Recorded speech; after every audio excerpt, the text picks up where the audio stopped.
എല്ലാ വിദ്യാലയങ്ങളിലും സുരക്ഷ ഉറപ്പുവരുത്തുക എന്ന കേന്ദ്ര സംസ്ഥാന സർക്കാരുകളുടെ നിർദ്ദേശപ്രകാരം ചേടിച്ചേരി ദേശമിത്രം യു.പി. സ്കൂളിൽ മട്ടന്നൂർ ഫയർ സ്റ്റേഷനിലെ ഉദ്യോഗസ്ഥരുടെ നേതൃത്വത്തിൽ മോക്ക് ഡ്രില്ലും ബോധവൽക്കരണ ക്ലാസും സംഘടിപ്പിച്ചു.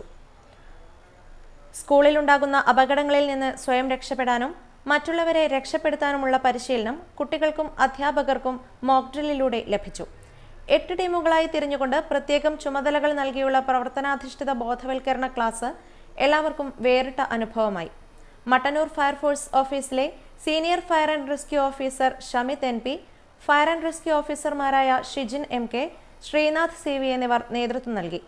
ഇരിക്കൂർ പോലീസ് സ്റ്റേഷനിലെ SI Abdul Rahim, senior police officer Shihabuddin MP എന്നിവരുടെ സാന്നിധ്യത്തിൽ നടത്തിയ മോക്ക് ഡ്രില്ലിൽ ആംബുലൻസ് അടക്കമുള്ള എല്ലാ സുരക്ഷാ സൗകര്യങ്ങളും ഒരുക്കിയിരുന്നു. തീപിടുത്തം, ജലാശയ അപകടങ്ങൾ, ഭക്ഷണം തൊണ്ടയിൽ കുടുങ്ങിയാൽ ചെയ്യേണ്ട പ്രഥമ ശുശ്രൂഷകൾ തുടങ്ങി ഓരോ വിഷയത്തിലും പ്രത്യേകം ക്ലാസുകൾ നൽകി. ഫയർ എക്സ്റ്റിംഗ്വിഷർ ഉപയോഗിച്ച് തീകെടുത്താനുള്ള ട്രെയിനിങ്ങും കൂടി ചേർന്നപ്പോൾ മോക്ക് ഡ്രിൽ കുട്ടികൾക്ക് വേറിട്ട അനുഭവമായി.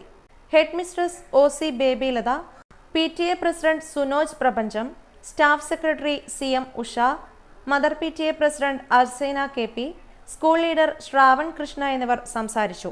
സ്കൂൾ സുരക്ഷാ കൺവീനർ KV മേജർ നന്ദി പറഞ്ഞു. പരിപാടിയിൽ എല്ലാ വിദ്യാർത്ഥികളും, അധ്യാപക, അനധ്യാപക, PTA അംഗങ്ങളും പങ്കെടുത്തു.